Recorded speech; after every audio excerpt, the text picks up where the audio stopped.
Hoy vamos a tener el tema número 5 de la serie Enfrentando a tus gigantes. Voy a hablar en este tema sobre una fe gigante para enfrentar gigantes. Vamos a tomar un texto que está en Mateo capítulo 15, versículo 28. Voy a leerlo, usted me sigue ahí. Dice así la palabra de Dios. Entonces, respondiendo Jesús dijo: oh mujer, grande es tu fe, hágase contigo como quieres. Y su hija fue sanada desde aquella hora. El Señor, hermanos, está muy interesado en que nuestra fe, tu fe, la fe de cada uno de nosotros, sea sólida, sea una fe fuerte y estable. El Señor sabe que el camino angosto por el que caminamos está infestado de gigantes que tratarán de devorarnos. Pero ¿cómo vamos a enfrentar a esos gigantes? La respuesta es muy sencilla: con fe, con plena confianza en el gigante que está detrás de nosotros cuidándonos. Josué y Caleb pusieron su fe en el gigante que los protegía. No se detuvieron a ver a los gigantes que habitaban esa tierra. Abraham hizo lo mismo. No consideró su cuerpo como ya muerto, siendo de casi 100 años. Pablo dice, refiriéndose a Abraham, sino que se fortaleció en fe, dando gloria a Dios, alabando a Dios. Moisés hizo lo mismo. Se sostuvo como viendo al invisible gigante. David hizo lo mismo. David, cuando enfrentó al gigante Goliat, lo hizo con fe y plena confianza de que Dios iba a dirigir esa piedra, iba a vencer al gigante. Josafat hizo lo mismo. En una acción de fe, no sacó su espada, se puso a alabar a Dios por instrucciones de Jaziel. Y lo mismo debemos hacer nosotros. Además es la única opción, no hay otra. Porque el justo por la fe vivirá. Ahora bien, recordemos que el gigante de la duda los atacó a todos los mencionados y otros más en la Biblia. Nos va a atacar a nosotros también, sin duda. Por eso es que debemos de fortalecer nuestra fe en el Señor. Pablo dijo en Efesios 6:16, refiriéndose a la armadura de Dios, dice, sobre todo, el casco de la salvación, la coraza, etcétera, sobre todo tomad el escudo de la fe, con que podáis apagar todos, ¿cuántos? Todos los dardos de fuego del maligno. Ahora bien, ¿qué fue lo que les impidió a los israelitas entrar a la tierra prometida? Su falta de fe. Su falta de fe, que fue producto de haber centrado su vista en los gigantes y no en la promesa de Dios. Apareció la duda y los arrastró la incredulidad y su fe quedó anulada, quedó bloqueada. El escritor de la carta a los Hebreos nos da un poco más de luz a este respecto que acabo de mencionar, a este punto que acabo de mencionar. Hebreos 3:16 dice, porque ¿quiénes, habiendo oído, le provocaron? ¿Acaso no fueron todos los que salieron de Egipto guiados por Moisés? La respuesta es sí, esos fueron. Versículo 17. ¿Y con quiénes se disgustó el Señor por 40 años? ¿No fue con aquellos que pecaron? Yo subrayé ahí, o entre comillas lo puse, que pecaron, cuyos cuerpos cayeron en el desierto. ¿Por qué para el Señor el dudar es pecado? Porque lo ofende a Él, lo hace parecer como alguien que promete y no cumple, como un mentiroso. Por eso es un pecado dudar. Y la incredulidad también es un pecado. Y eso los llevó a no entrar a la tierra prometida y sus cuerpos quedaron regados en el desierto. Versículo 18. Y a quienes juró que no entrarían en su reposo, sino a los que fueron desobedientes. Fíjate, la duda nos lleva a la desobediencia porque está el mandato. Entren a la tierra, poséenla. No, pero no, los gigantes están muy grandes, no puedo. Entonces ahí habla ya de desobediencia. No actuaron como gente de fe que se supone que los israelitas debían de actuar. Ahora, fíjate el versículo 19. Vemos pues, hace como una conclusión de este punto, dice, vemos pues que no pudieron entrar a causa de su incredulidad.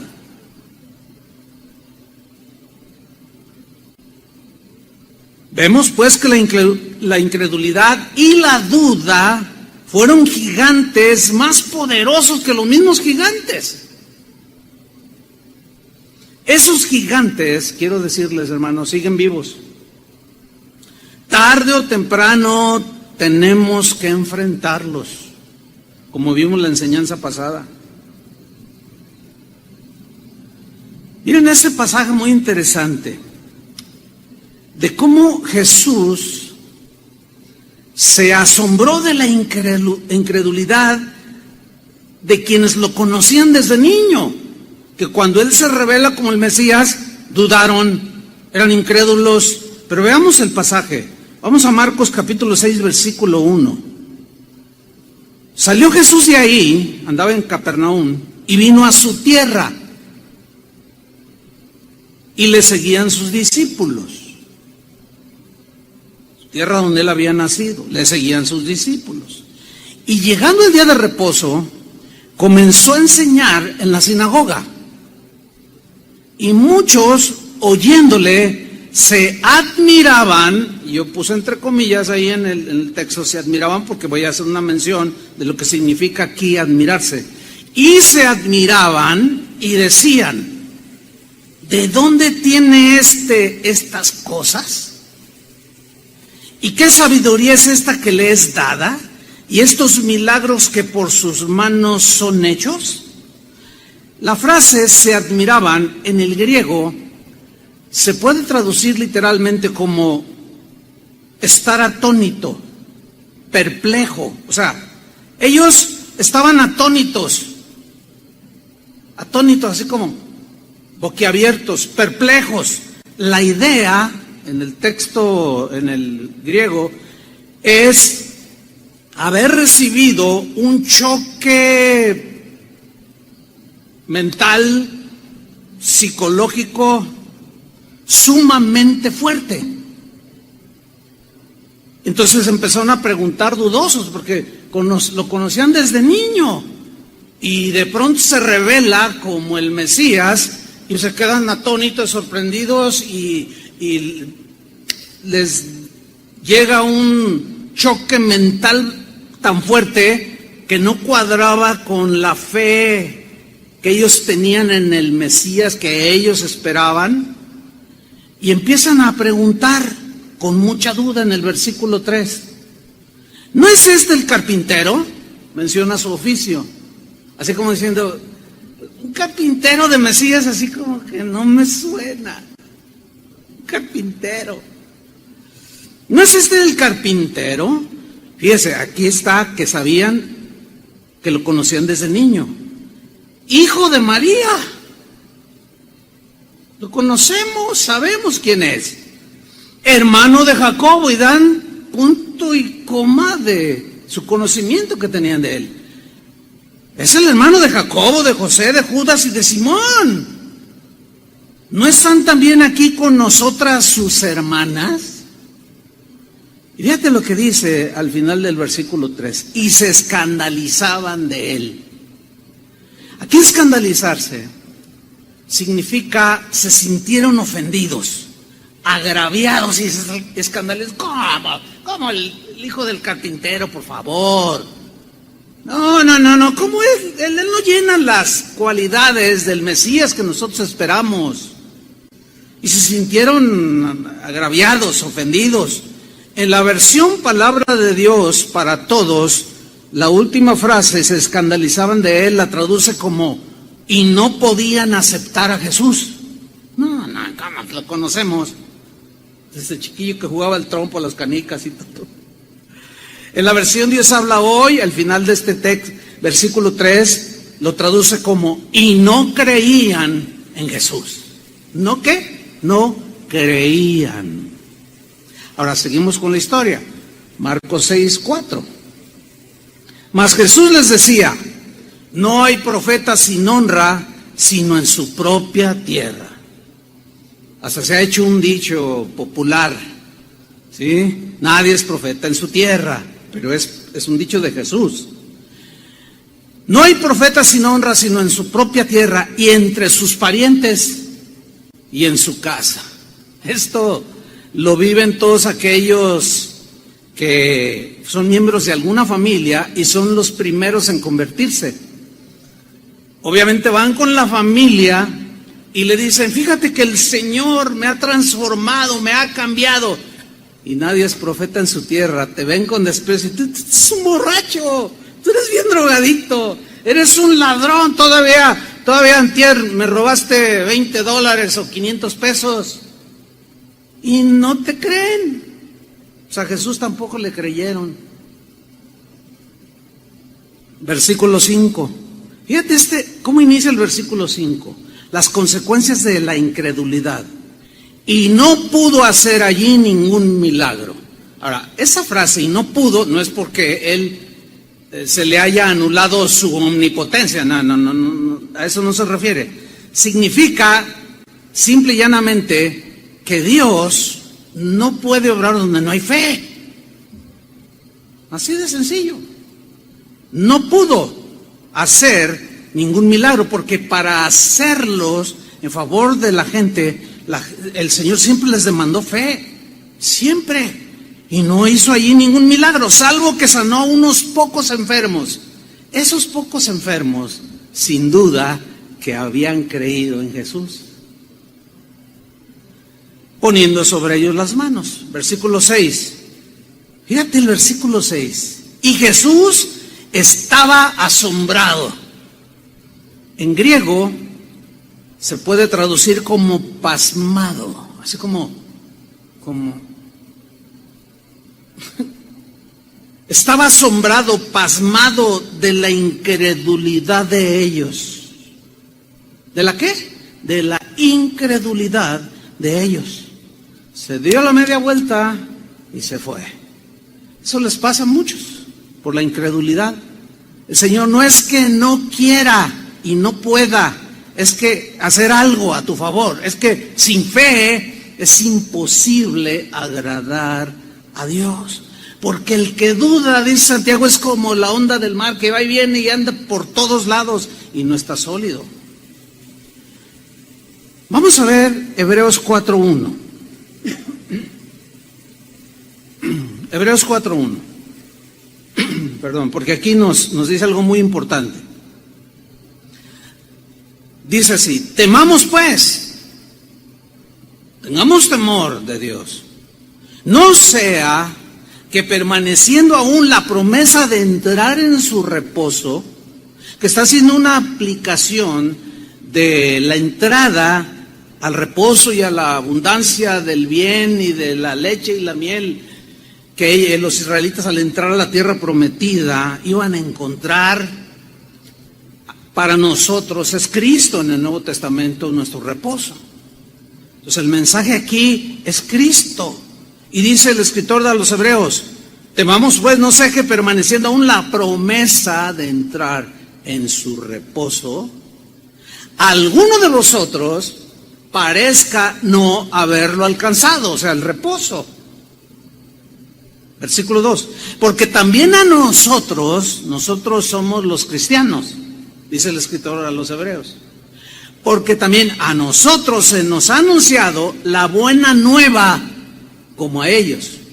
Ellos mediante sombras y tipos y antitipos, pero nosotros, ya ha venido Cristo, todo eso quedó en la sombra. Ahora tenemos la realidad que es Cristo. Porque también a nosotros se nos ha anunciado la buena nueva como a ellos. Lean con atención el fin del versículo 2.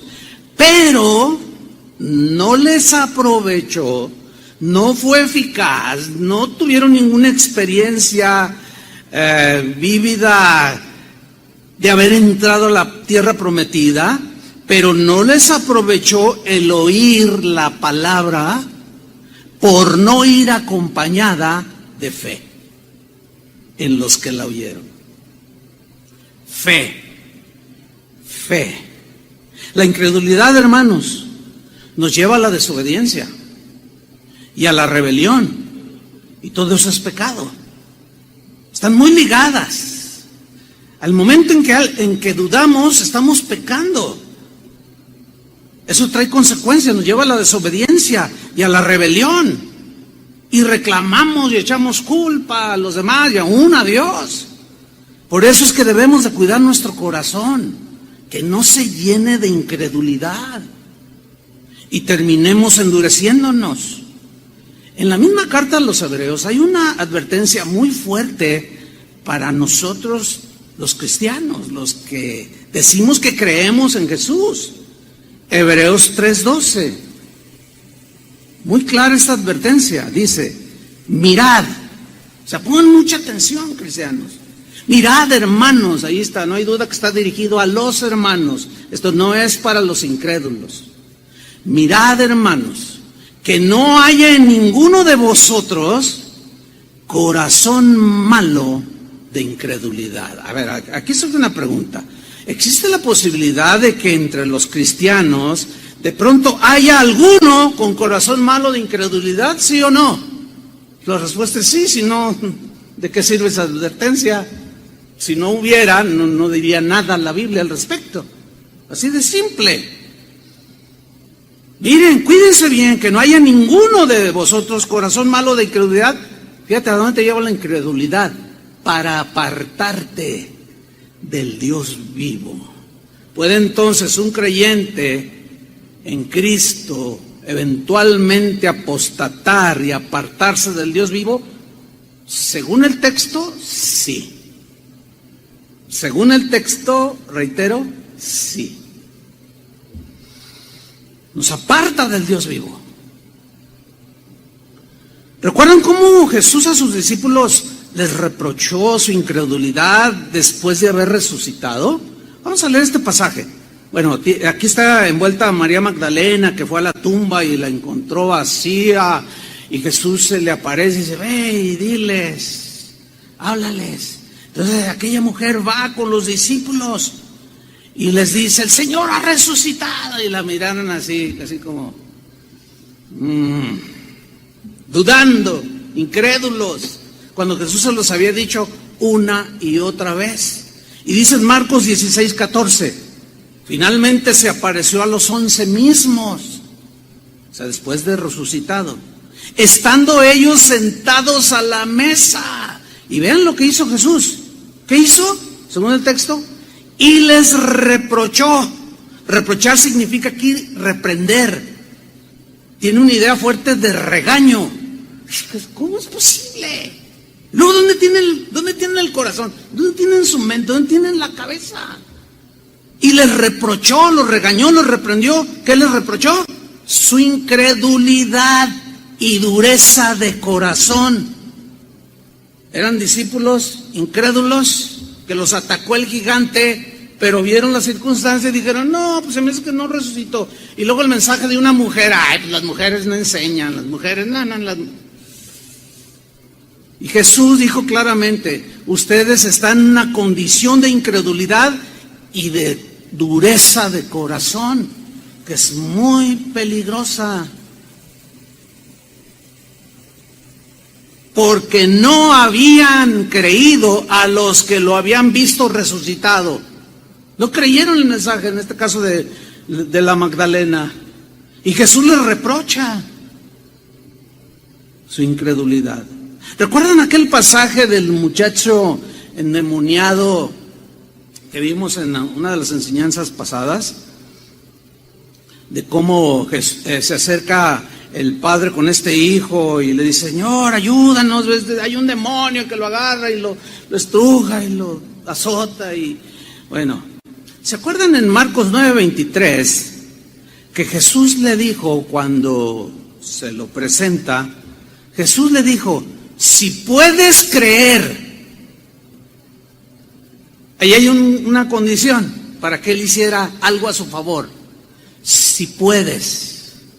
Ahora, aquí hay una pregunta que los teólogos se rompen la cabeza. Yo no entiendo por qué, si el texto es bien claro. Le dice este hombre, si puedes. ¿Qué significa? Que el hombre puede creer. Pero algunos no quieren creer, pero sí puede creer. Y aquí le pone una condición, que es creer. Si puedes creer, le dice, al que cree, independientemente de raza, de religión, todo el mundo tiene religión, de estrato social, al que cree, todo le es posible.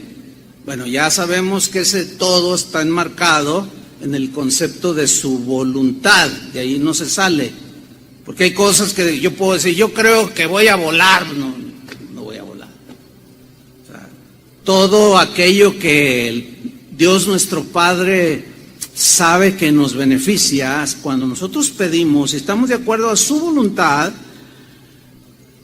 y yo lo creo, Él obra a mi favor. Versículo 24. Dice, e inmediatamente el padre del muchacho clamó y dijo, creo, sí creo. Pero luego dice algo muy interesante, ayuda mi incredulidad, Señor. Yo creo, pero ayúdame a tener más fe. Yo quiero tener más fe en ti. He oído muchas cosas que has hecho. Veo ahora aquí a mi hijo que el demonio lo trae azotando por todos lados. Ayúdame a tener más fe, Señor. Ayuda mi incredulidad. Porque a veces dudo, Señor, pero sí creo. Pero ayúdame, aumenta mi fe. Ayúdame a tener más fe, traduce a alguna otra Biblia. ¿Recuerdan también aquella ocasión cuando Jesús les habló a sus discípulos acerca de perdonar? Miren lo que le dijeron a Jesús, donde está involucrada la fe. Vamos a Lucas 17:3. Dice Jesús, mirad por vosotros mismos. En otras palabras, cuida tu corazón, está alerta, mira bien cómo te estás conduciendo, lo que estás viendo, los pasos que estás dando, lo que estás haciendo. Mirad por vosotros mismos. Cada uno de nosotros tiene que mirar por sí mismo su condición espiritual. Esto es muy importante. Yo tengo que velar por mi propia condición espiritual. Yo tengo que ver por mí mismo. Yo no puedo mirar por ustedes en este sentido. No se puede. Cada uno es responsable de cómo le responde a Dios. Entonces Jesús les dice, mirad por vosotros mismos. Le está diciendo a sus discípulos, si tu hermano pecare contra ti, repréndele. Aquí reprender no significa regañar. Si ustedes van al diccionario griego, habla de tratar de volver en sí, que recapacite que cometió un error. Si tú lo convences de que ha cometido un error y te ha ofendido, y si se arrepiente, ese sí sigue siendo condicional. Perdónale, dice. Versículo 4. Y si 7 veces al día pecare contra ti, y 7 veces al día volviere a ti diciendo, me arrepiento. Esto es lo que dice Jesús. No estoy diciendo algo ajeno al texto. Si 7 veces al día pecare contra ti, y 7 veces al día volviere a ti diciendo, me arrepiento, ¿qué dijo Jesús que debemos hacer? Perdonar. Híjole, aquí es donde se complica, porque luego decimos, híjole, pues es que ya va una, ya van 2, ya van 3, 4, 5, no. Entonces la reacción pues, es normal. Dice el versículo 5, dijeron los apóstoles al Señor, aumentanos la fe. Pues, claro. Para perdonar y vencer ese gigante que está ahí, que te puede amargar el corazón, se necesita fe también. Entonces los discípulos reaccionan y dicen, no, ay Señor, pues aumentanos la fe, porque para una vez, bueno, 2, está bien, pero 3, 4, 5, 6, 7, y ustedes saben que el 7 en la Biblia es un número que habla de totalidad. En otro pasaje habla de 70 veces 7, que habla de manera infinita. Se requiere mucha fe, y fe es obediencia. Y si no lo hacemos, se endurece nuestro corazón y entramos en duda y en incredulidad, y ahí está el peligro. Entonces los discípulos, aumentanos la fe. ¿Recuerdan que Jesús ya los había reprendido por su poca fe? ¿Se acuerdan cuando iban en la barca que se levantó las olas y la barca se hundía y él estaba dormido? Señor, sálvanos que perecemos. Y el Señor se levanta tranquilo, se estira un poco y calma la tempestad, y voltea con ellos y dice, ¿por qué dudaron, hombres de poca fe? Así les dijo, ¿hombres de qué? De poca fe. ¿Se acuerdan a Pedro cuando iba en la barca con los demás discípulos y vieron a Jesús sobre las aguas? Y, ¡oh, la Llorona, un fantasma! Un fantasma. Y Pedro dice, si eres tú, a ver, si eres tú, tu palabra es poderosa, tengo fe, yo sé que, a ver, si eres tú, manda que yo vaya. Ven, le dice, y se baja de la y empieza a caminar, pero empieza a ver lo que hay, las olas, cómo se levantaban, quitó su mirada del gigante Jesús, y vio las olas gigantescas y se empezó a hundir. Y al instante, pues, él clama, Señor, sálvame, y extiende su mano y lo levanta, y él sigue flotando en el agua. Y ambos vuelven a la barca y le dice, hombre de poca fe, ¿por qué dudaste? Otra vez les vuelve a decir, de poca fe. En Lucas 17:6, refiriéndonos a los textos que estábamos estudiando, entonces el Señor les dice, si tuvierais fe, ahí está el requisito. Señor, aumentanos la fe, porque para perdonar 7 veces a mi hermano, eso sí va a estar un poco complicado, y como que no, y voy a terminar endureciéndome. Si tuvierais fe, si tuvierais fe, como un grano de mostaza. ¿Cómo es un grano de mostaza? Es muy pequeñito. Podrías decir a este sicómoro, desarráigate y plántate en el mar, y os obedecería. El sicómoro es un árbol muy frondoso, de aquellos lugares bíblicos, muy grande, tronco muy ancho. Pero la semilla de mostaza es una semilla muy pequeñita, más o menos del tamaño, podríamos decir, de la chía, no sé cómo le llaman en algunos países, pero es una semillita muy pequeñita. Ahora, refiriéndonos a esto que Jesús está diciendo, si tuvierais fe, tan solo como un grano de mostaza. Fíjate lo que Jesús dijo en Mateo 13, versículo 31. Otra parábola, Mateo 13:31, les refirió diciendo, el reino de los cielos es semejante al grano de mostaza. ¿Cómo es el reino de los cielos? Es una alegoría aquí. Es semejante al grano de mostaza que un hombre tomó y sembró en su campo, el cual, a la verdad, o sea, el grano de mostaza, es la más pequeña de todas las semillas, dice. Pero cuando ha crecido, ¿se acuerdan que los discípulos dijeron, aumentanos la fe? Ayuda a mi incredulidad, dame más fe, Señor. Si tuvierais fe como un grano de mostaza, y ellos eran pescadores, pero conocían de agricultura y conocían la semilla de mostaza.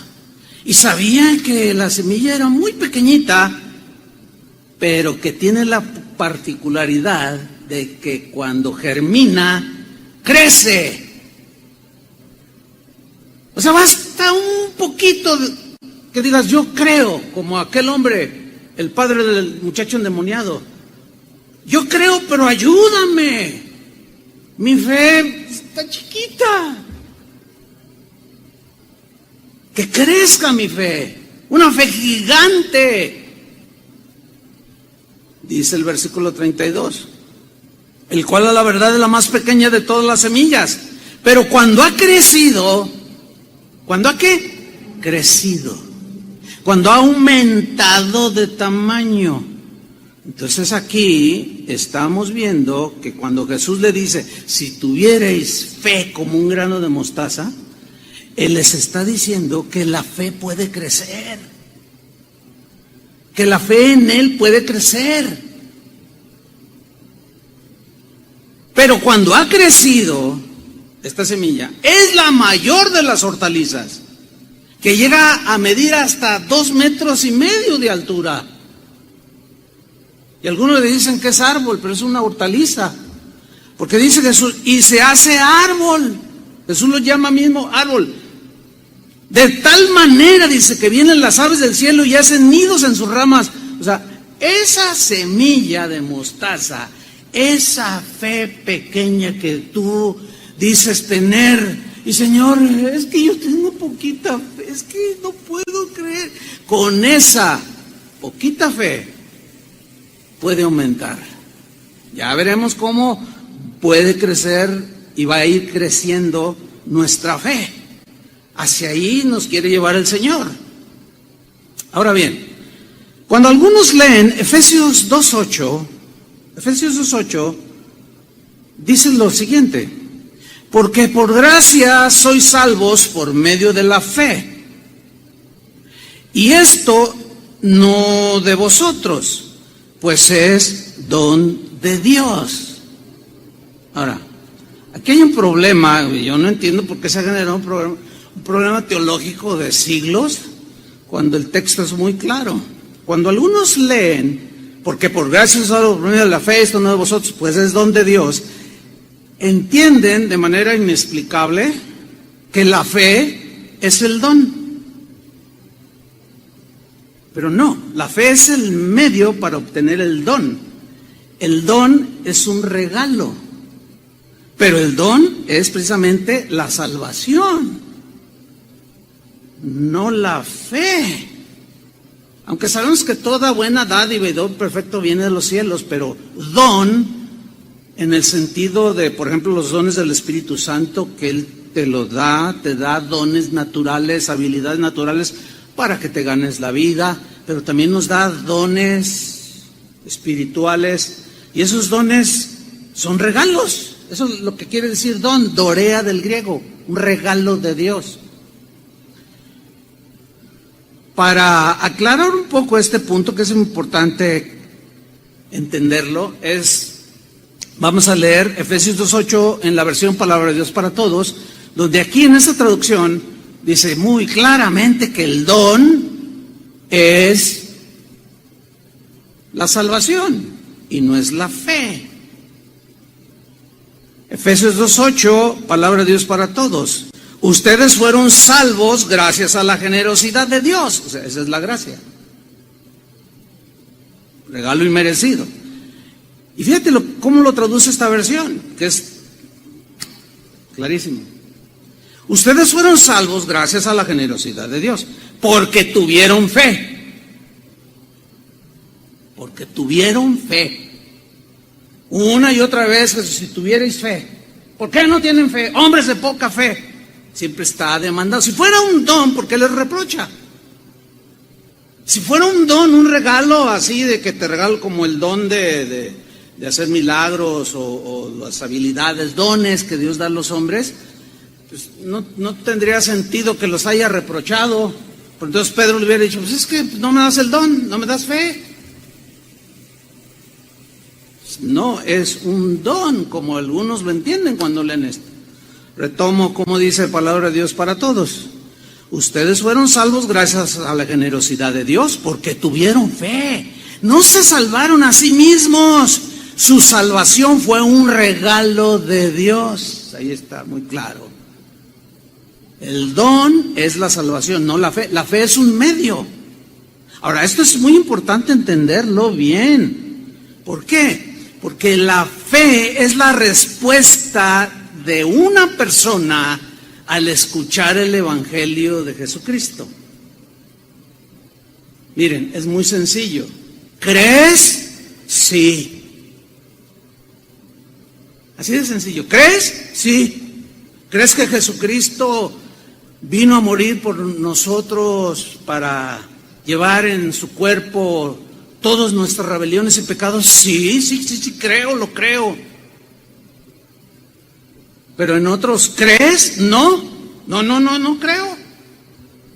Así de simple. Vayan por todo el mundo y prediquen el Evangelio. A todos. El que creyere y fuere bautizado será salvo. El que creyere, esa es la condición. Entonces, si fuera don, les daría a toda la gente don para creer, porque dice la Biblia que Dios no quiere que ninguno perezca, sino que todos procedan al arrepentimiento. Entonces, si fuera un don, pues les daría a todos el don, y ahí caería. Eso no se contempla en la Biblia. La fe es una respuesta al mensaje del Evangelio. Nunca es una imposición, no es un don, es una respuesta que el ser humano da, sí o no, creo. Así de simple, sin tanto rollo teológico. Romanos 10, versículo 13, nos confirma lo antes dicho. Romanos 10, 13.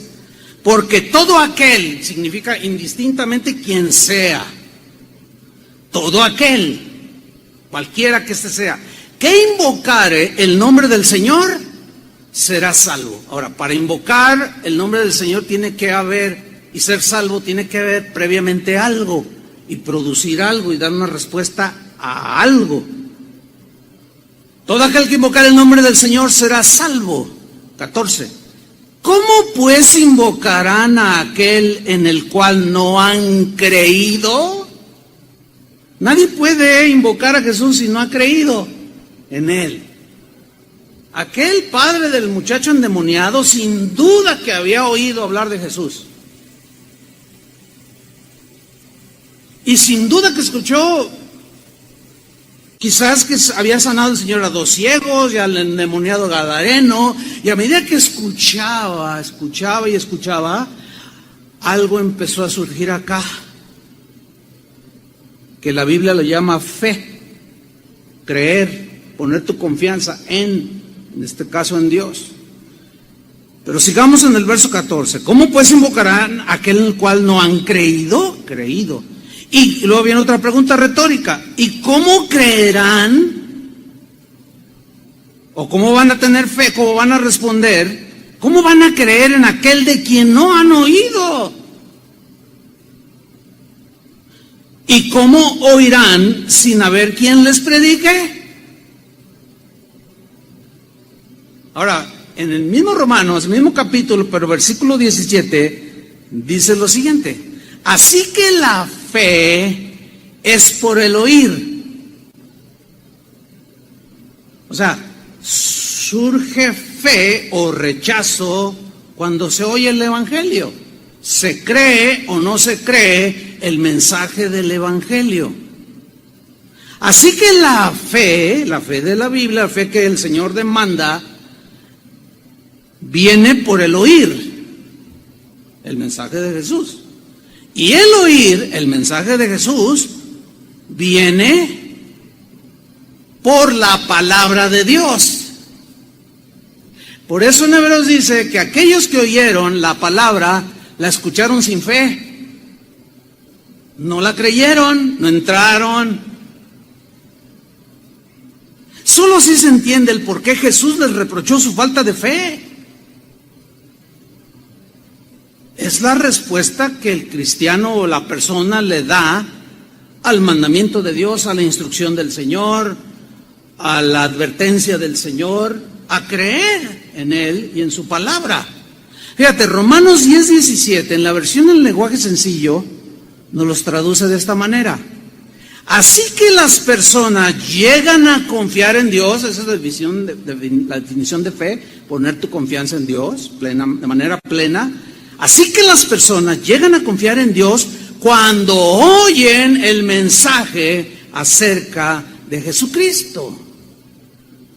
Está claro, ¿no? Yo no sé por qué yo veo que se agarran en internet.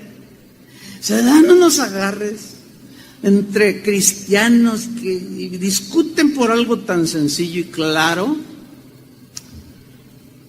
¿Se acuerdan de aquellos dos ciegos que se acercaron una vez a Jesús? Mateo 9:27. Miren, vamos a leerlo. Está tremendo, dice.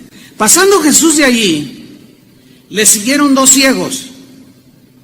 ¿Cómo lo siguen? Pues no veían, pero seguían a la multitud y con su bastón, qué sé yo, pero lo empezaron a seguir, no en el sentido de que ya eran sus discípulos como los que estaban con él, no, sino que algo habían oído de él, algo iban a pedirle a él. Le siguieron entonces dos ciegos, dando voces y diciendo: ten misericordia de nosotros, hijo de David. Fíjate, el Señor, ellos están clamando algo que Dios es misericordioso. Le están llamando a Jesús misericordioso, el Dios de toda misericordia. ¿Por qué? ¿Qué acaso ellos escucharon en las sinagogas, cuando escuchaban las enseñanzas y hablaban del Mesías y cómo lo describe la Biblia? ¿Qué acaso ellos lo que habían oído de Jesús no se lo estaban aplicando a él? Yo pienso que sí, porque le llaman hijo de David y ese es un título mesiánico 100% aplicado a Jesús. Y llegando a la casa, vinieron a él los ciegos. Y Jesús les dijo, fíjate lo primero que les dijo: ¿creéis que puedo hacer esto? No les digo otra cosa. ¿Tienen fe que yo pueda hacer esto? Que tenga misericordia de ustedes y los haga ver. ¿Creen que puedo hacer esto? Ellos dijeron, sí. O sea, un sí rotundo. Sin duda que ellos escucharon de los milagros que él ya había hecho, del mensaje. A lo mejor estaban ahí entre la multitud, en la ladera del monte, cuando el Señor dio aquel inolvidable sermón conocido como el Sermón de la Montaña. Y estaban ahí escuchando. Y ellos dieron la respuesta: creemos. Nadie puede clamar al Señor si no oye de Él. ¿Cómo? Posible. Por eso hay que predicar a Jesús. Por eso hay que predicar la palabra, que es la palabra que es como esa espada que penetra hasta lo más profundo del ser humano. Sí, Señor. Versículo 29. Entonces les tocó los ojos diciendo, fíjate lo que les dijo, sin tanto rollo teológico: conforme a vuestra fe os sea hecho. Sin tanto rollo, sin tanto pleito. ¿Crees? Sí, sí creo. ¿Crees? No, yo no creo. Bueno, pues cada quien. Pues la fe no es un don, es la respuesta que el ser humano le da en respuesta al mensaje que está oyendo y a la misma persona de Jesús. Conforme a vuestra es tu fe, que nació ciertamente de haber oído el Evangelio, y ya la responsabilidad de cada ser humano si cree o no cree. Por eso cuando compartimos el Evangelio y nos encontramos con gente, aún hasta ateo, no, yo no creo. Bueno, está bien, no puedes forzarlo a creer. Esa es la respuesta que la persona le está dando. Pero aún así hay que ser pacientes, porque Y más cuando son los de tu propia casa. Jesús lo mismo lo dijo, no hay profeta en su tierra. Yo tardé esperando años para que mis primeros familiares se convirtieran. Pues me miraban y me decían, ay, te conocemos. Conforme a vuestra fe os sea hecho. Vamos a ver otra historia que nos comprueba todo esto que estamos diciendo. Mateo capítulo 15, versículo 21. Mateo 15, 21. Dice así: saliendo Jesús de allí, se fue a la región de Tiro y de Sidón, que era Fenicia allí en ese momento, en ese tiempo. De pronto dice el versículo 22, he aquí una mujer cananea. O sea, no era parte del pueblo judío, era una gentil, una pagana, idólatra, una mujer que adoraba ídolos y dioses extraños. Esta mujer cananea o sirofenicia dice que había salido de aquella región, clamaba. Yo lo tengo ahí entre comillas porque quiero hacer una anotación acerca de este clamor de esta mujer. ¿Qué clamaba esta mujer? Empezó a decirle, Señor, Señor, para empezar, le dice Señor, en el griego es Kyrios, que significa el Señor, el que señorea. Ya nada más con decirle Kyrios, algo había pasado en esta pagana que adoraba a otros ídolos. Ella estaba clamando, sin duda, por una razón, que vamos a ver más adelantito. Clamaba diciendo, Señor, Hijo de David. Utiliza este título que es mesiánico, 100%. ¿De dónde lo sacó? Pues ni a la sinagoga iba. Y luego en aquellos tiempos a las mujeres ni las dejaban entrar así a primera, las tenían por allá. Como hoy algunos a la mujer la tienen por allá. Nosotros las tenemos cerquitas, como Jesús lo hizo. Señor, Hijo de David, ten misericordia de mí. Ahora, acuérdense que los discípulos están ahí alrededor, va con ellos. Yo me imagino así, pienso que así la escena más o menos, así como mirándole, esta es una pagana, es una filistea, es una cananea, es hija de los pueblos, esos idólatras, inmorales, despreciados por nosotros, el pueblo de Dios.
A clamar, ten misericordia de mí. Mi hija es gravemente atormentada por un demonio. Otra vez un demonio.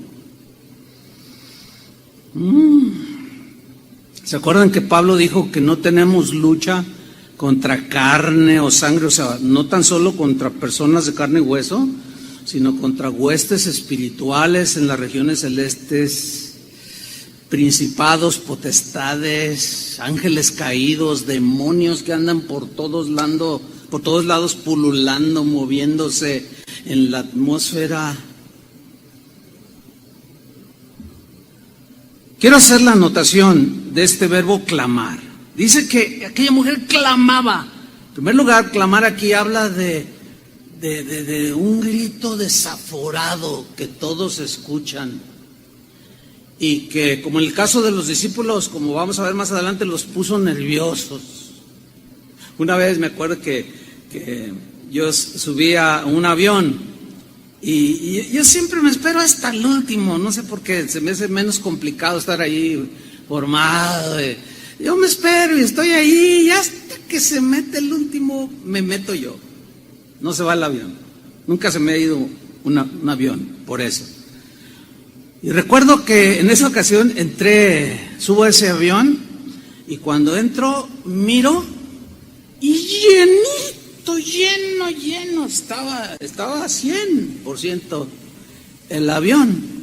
Entonces yo veo mi fila, era como la 18, algo así. Siempre me gusta viajar en los pasillos.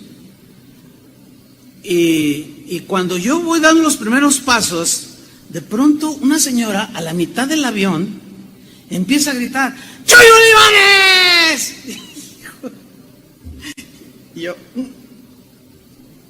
Y luego: ¡Chuy Olivares, que predica el Evangelio! ¡Gloria a Dios, hermano! ¡Qué bendición! Que vayamos juntos en este avión. Y toda la gente y me miraba Chuy Olivares.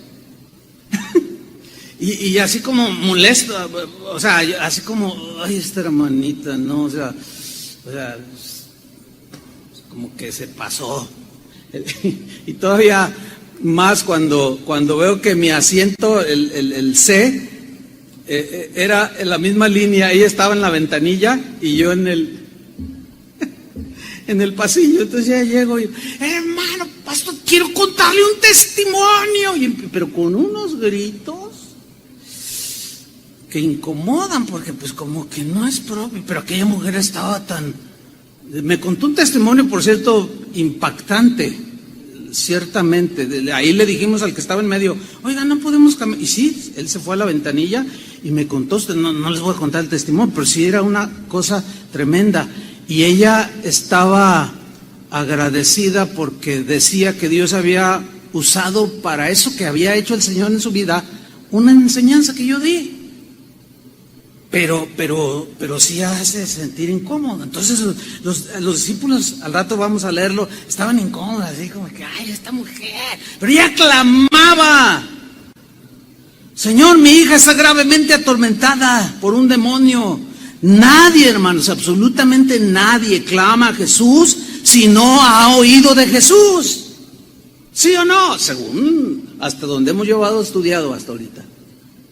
Entonces una mujer pagana, fíjense cómo trascendió el Evangelio para allá. ¿Quién lo llevó? ¿Quién sabe? Pero ella escuchó, sin duda,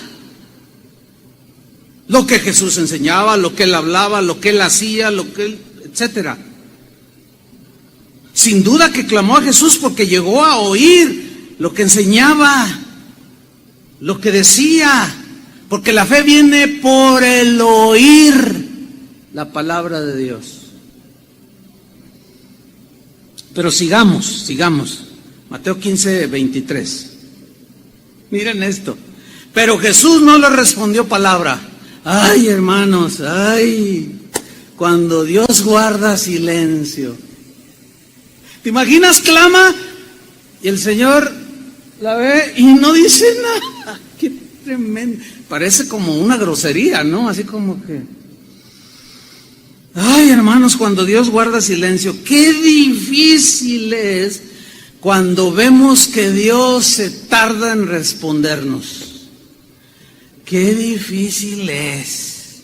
Pero hermanos, el silencio de Dios no debemos de interpretarlo como que Dios no quiere oírnos, no, ni que tampoco quiere responder nuestro clamor, no, sino simplemente debemos entenderlo como que Él está probando nuestra fe. Lo vamos a ver más al rato. Él mismo enseñó acerca de una viuda que clamaba justicia y clamaba justicia y clamaba y clamaba y clamaba hasta que fue oída por el juez.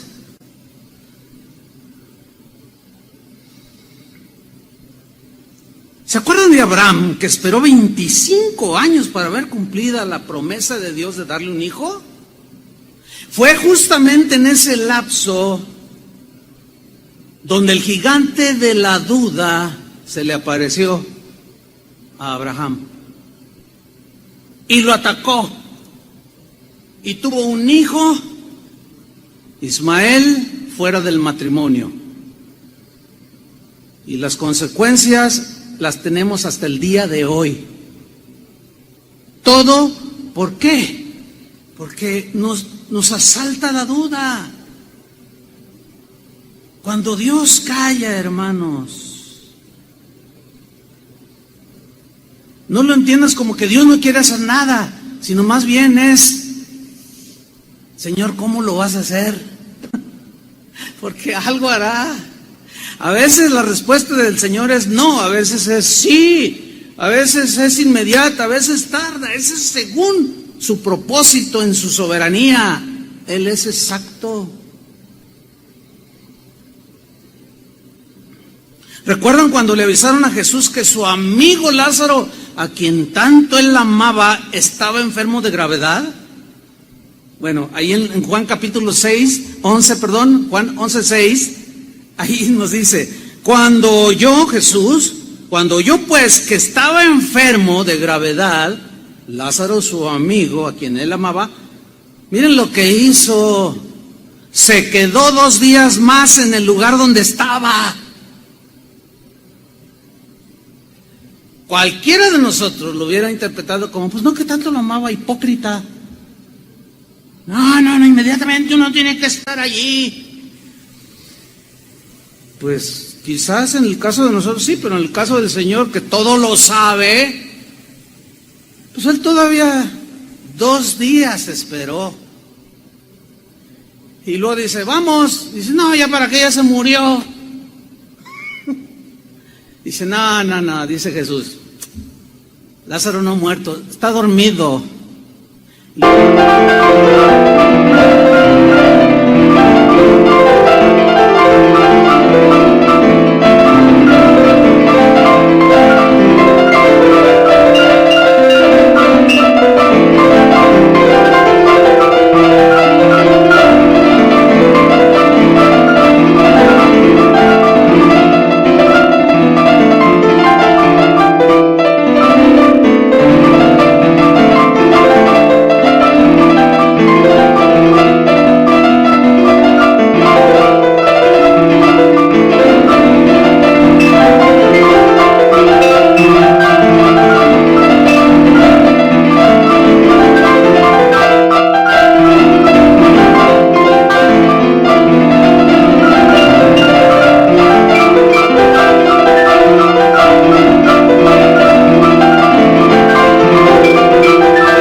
Y Pedro le dice, pues si está dormido, pues vamos y lo despertamos.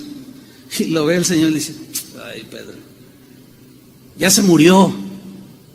Lo que hizo Jesús es utilizar un eufemismo, que en la Biblia el dormir es un eufemismo, una expresión que significan en los términos bíblicos, se murió.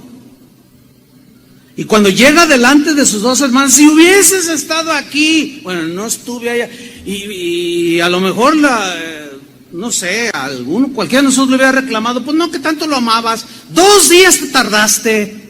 Cuando Dios se tarda en contestar, ay, hermanos, todas estas lecciones deben de producir fe. Ese es el punto aquí. El Señor no pierde control de ninguna situación. Ahora, ¿por qué hacía esto Jesús? ¿Por qué esta mujer clama y la mira y no le contesta nada y sigue caminando? ¿Por qué hace eso con Lázaro y sus hermanas? ¿Por qué hizo eso con Abraham? ¿Saben por qué? Para probar la fe, para probar su fe. Y sin duda hará cosas iguales o muy semejantes con nosotros, para probar nuestra fe. ¿Para qué Dios prueba nuestra fe? Dios sabe que nuestra fe tiene que ser probada para purificarla, para fortalecerla y aumentarla, crecerla. Llegó el tiempo en la vida de los discípulos de Jesús, en el caso de Pedro, en que aquel hombre de poca fe, que había dudado y que había estado con los otros discípulos cuando dijo: Señor, aumentanos la fe, no podemos con esta fe chirris pequeñita que tenemos.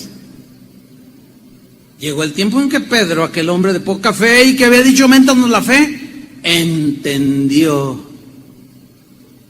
que Dios tiene que probar la fe. Y él lo dejó plasmado en su primera carta, en el capítulo 1, versículo 5. Esto lo escribió, créanmelo, yo no tengo duda de que en su mente estaban los episodios que él pasó con Jesús, cuando le reprochó su falta de fe, cuando dudó, cuando dijeron: aumentanos la fe, si tú eres fe como un grano de mostaza. Y ellos estaban entendiendo la lección: es que el grano de mostaza está chiquito, pero crece, entonces mi fe puede crecer. Exactamente.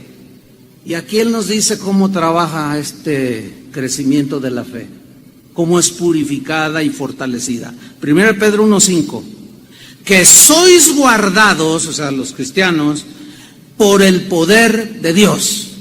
Ahora, para fin de poder yo estar seguro que soy guardado por el poder de Dios, no tengo que dudar de su omnipotencia. ¿Me explico? Él es todopoderoso.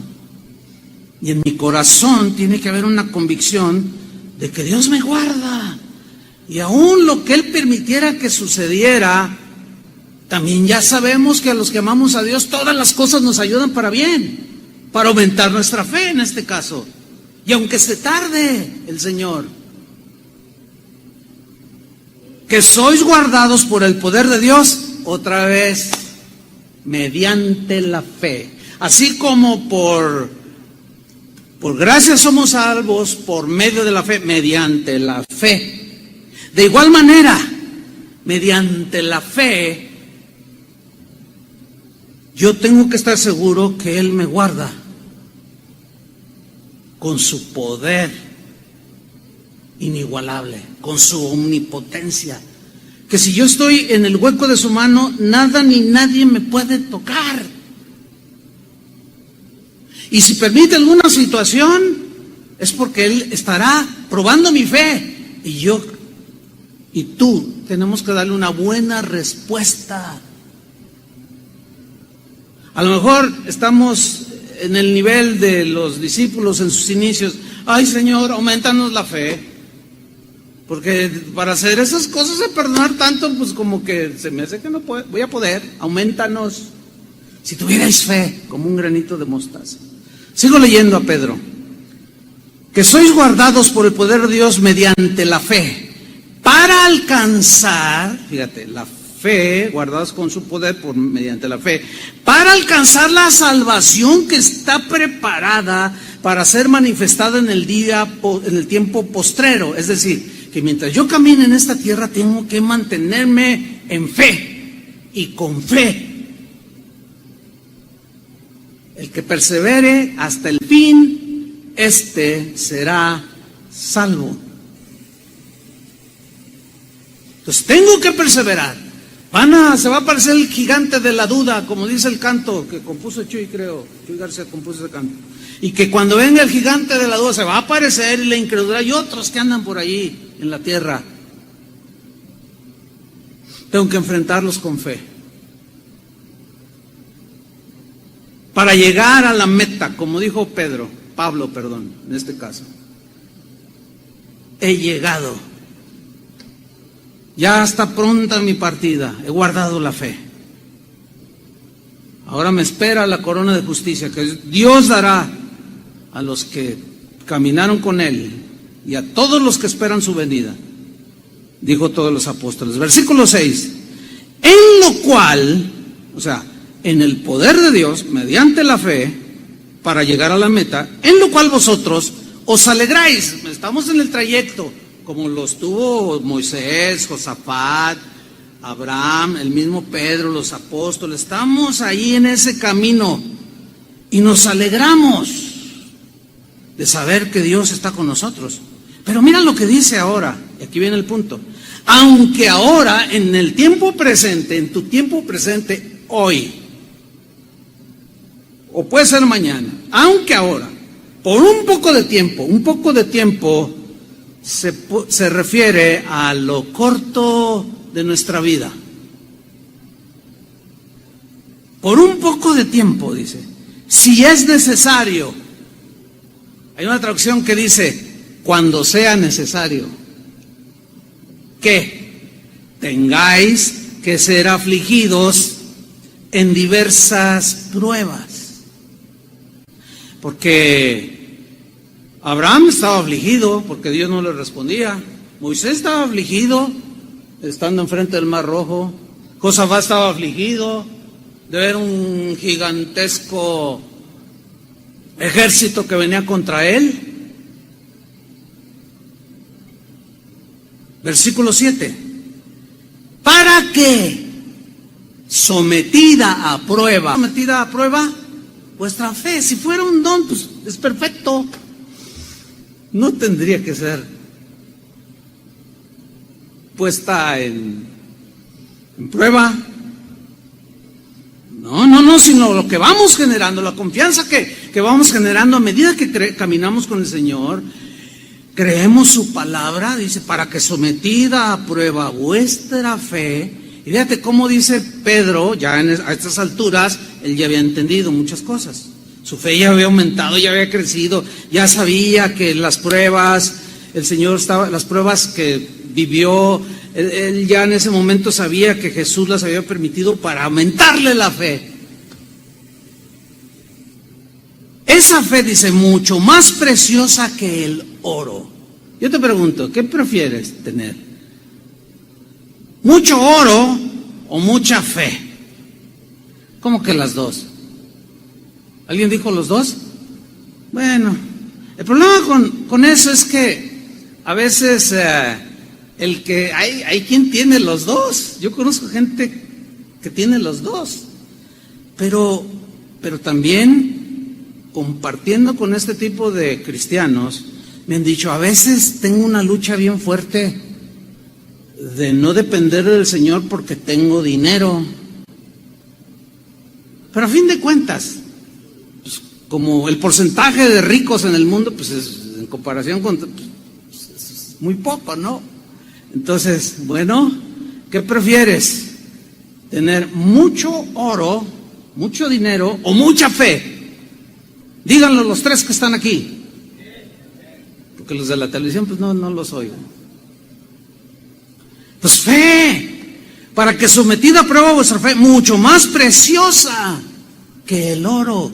Ahora con todo el asunto de la pandemia han muerto ricos que darían todo el oro que tienen, pero no tenían fe. Y muchos han sido salvados por su fe, porque tienen fe. Y otros porque ya el Señor había determinado que allí terminaran. Para que sometida a prueba vuestra fe, mucho más preciosa que el oro, el cual, oro, aunque perece, se prueba con fuego. Aquí prueba significa se purifica en el crisol, con fuego, lumbre, fuego. Sea hallada tu fe en alabanza. O sea, pura, aumentada en abundancia. Sea hallada tu fe en alabanza, gloria y honra cuando sea manifestado Jesucristo. Cuando Jesús venga. ¿Se acuerdan que Jesús dijo, cuando el Hijo del Hombre venga a esta tierra, ¿hallará fe en la tierra? ¿Hallará fe en la tierra? ¿Hallará gente que esté creyendo que yo vengo por ellos? Jesús mismo advirtió y dijo, y por haberse multiplicado la maldad, el amor de muchos se enfriará, perderán la fe,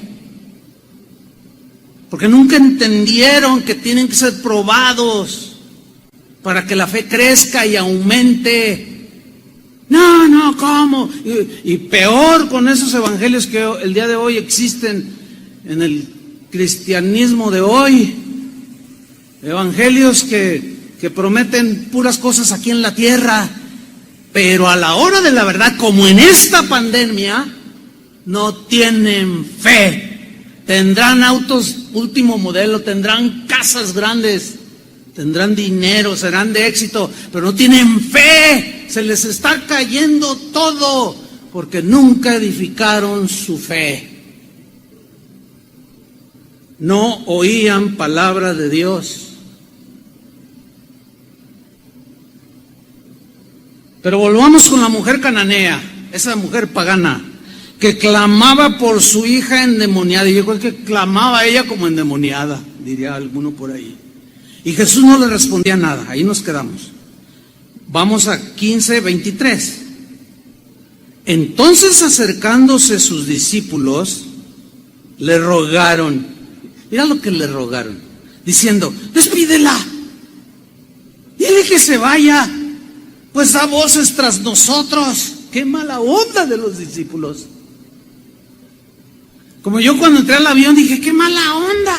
Pero yo desconocía lo que esa mujer que estaba gritando, el Señor había hecho y quería contármelo. Y coincidimos en que yo subo, y ya cuando estábamos ahí que me cuenta su testimonio. Realmente, hermanos, yo después me sentí un poco mal porque dije, ya cállenla, alguien que la calle ya. Pero cuando escucho digo, no, pues a lo mejor yo hubiera hecho lo mismo, no lo sé. Pero esta mujer gritaba y gritaba, y los discípulos llegan a una conclusión de que Jesús no quería hacer nada porque ella era, en primer lugar, una mujer, y allá en aquellos tiempos siempre la mujer tuvieron que estar a la izquierda, aunque eso como que ha prevalecido el día de hoy. Y además era una mujer pagana. Dicen, no, imagínense a Pedro y a Juan hablando entre ellos, ya ves, ni caso le hizo, ni apenas la volteó a mirar así de reojo y no le dijo nada. Entonces, pues el Señor a los pecadores no los oye, los odia, aborrece a los pecadores. Así es que, Señor, y le rogaban, fíjate, Señor, por favor, chíspala de aquí. Dicen aquí en México, ¿no? Córrela, que se vaya, Señor. Y miren la respuesta de Jesús. Él respondiendo dijo, no soy enviado sino a las ovejas perdidas de la casa de Israel. O sea, todos están un montón de incrédulos. Y la señora oyendo, y, no, pues yo no soy de Israel. Pero también había dicho, Juan lo registra, hay otras ovejas que no son de este redil, refiriéndose a Israel. Y también vengo por esas. Y como que a lo mejor recordó, o a lo mejor escuchó que Jesús había dicho eso, y no le importó a la mujer y se mantuvo allí. Versículo 25, entonces ella vino y se postró ante él. Ven cómo algo tan fuerte estaba en su corazón, producto de lo que había oído, y le dijo, Señor, socórreme. Y todavía Jesús en el 26 respondiendo, él dijo, no está bien. Yo me imagino a la mujer, porque dice que esta mujer llegó y se postró, y yo me la imagino así, a los pies de Jesús, y agarrándose de su túnica, y diciéndole a Jesús, no está bien tomar el pan de los hijos, o sea, de todos este montón de incrédulos de poca fe. No está bien darles el pan de los hijos y echarlo a los perrillos. Fíjese, los israelitas, a los cananeos, a los samaritanos, a todos los que no eran judíos, de manera despreciativa les decían perros. Pero Jesús utiliza una palabra que se traduce aquí, perrillos.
registró en el griego una palabra que habla de un perro, pero que es como una mascota que tienes ahí contigo, que está pues domesticado.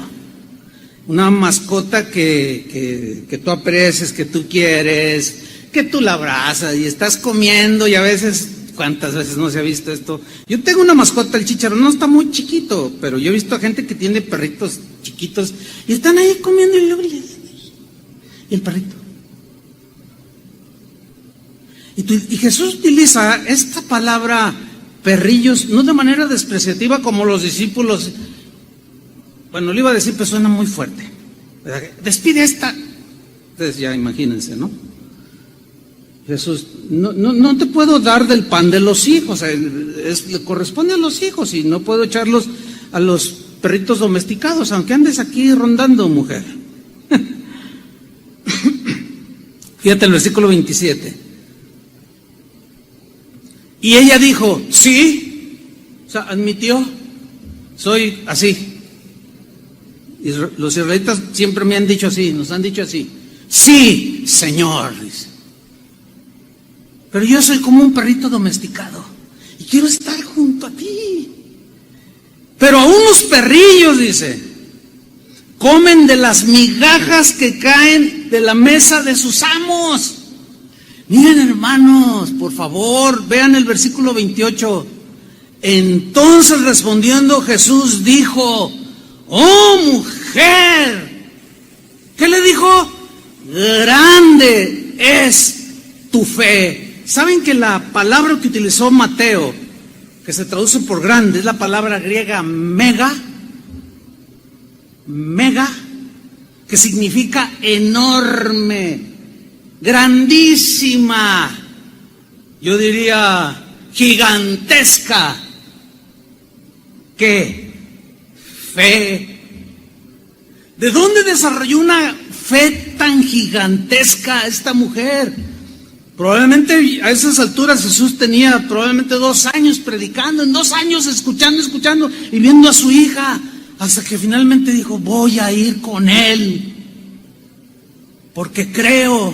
Oh mujer, le dice, grande, grandísima, gigantesca es tu fe, hágase contigo como quieres.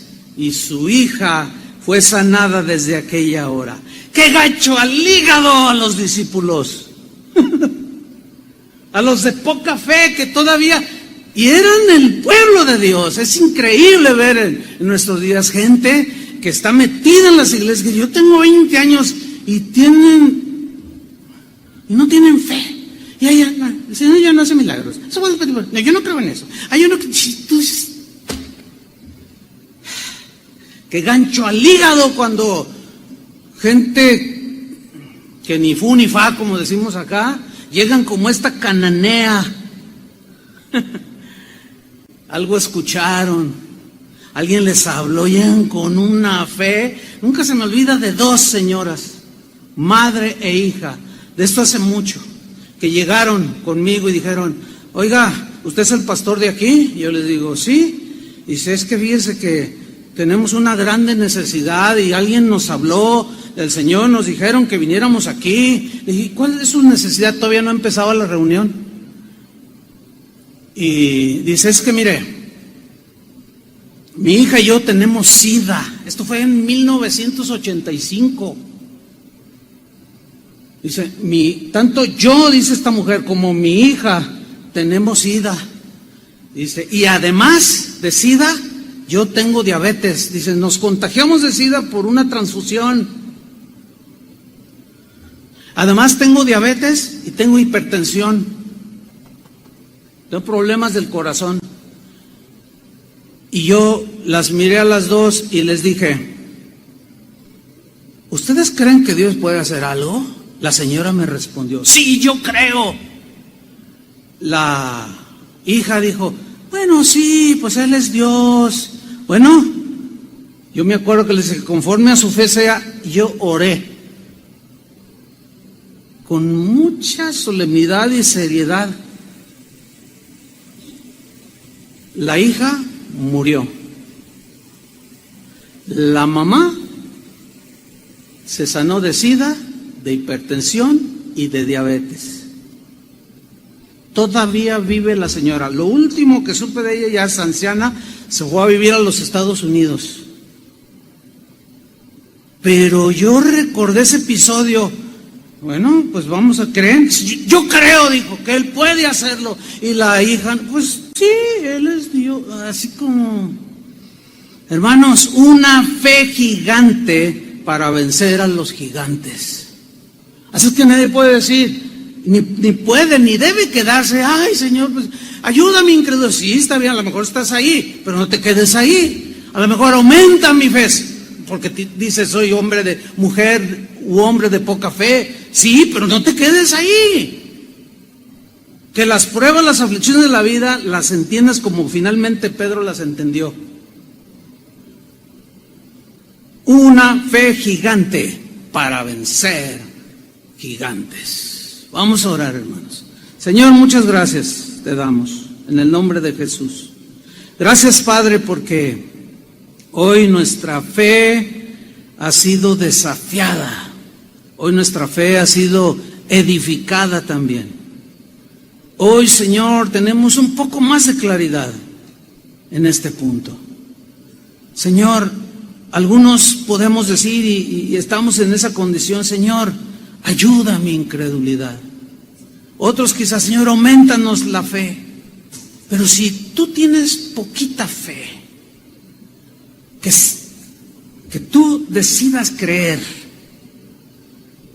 como un granito de mostaza que esté ahí en tu corazón, ¿cómo puedes alimentar ese granito de mostaza? Sembrándolo en tu corazón, regándolo con el agua de la palabra. Así empieza a germinar y empieza a crecer y a crecer y a crecer y a crecer y a crecer. Y se hace un árbol. Aumentó, creció. Señor, aumenta la fe de aquel que necesite ser aumentada. La única manera es probando nuestra fe. Ayúdanos, Señor, en ese momento de duda, en ese momento de desafío, cuando los gigantes de la duda vengan sobre nosotros, que nosotros no los veamos a ellos, sino te veamos a ti. Y luego vayamos a tu palabra y creamos y nos decidamos a creer lo que dice tu palabra. Y cuando veamos la victoria, será como abonar ese grano de mostaza que está creciendo.